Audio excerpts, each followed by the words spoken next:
হোৱাৰ সপোন দেখি চকু হোৱাত কিমান বাকী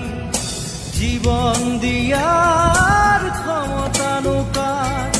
জীৱন লোৱাৰ ক্ষমতা অপাৰ জন্ম লোৱাৰ অৰ্থ বিশাল অৰ্থ নৰল হ'ল মহাকাল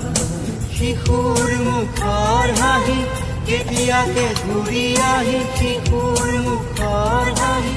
কেতিয়াকে ঘূৰি আহি আদৰিব নৱ প্ৰভাত শান্তি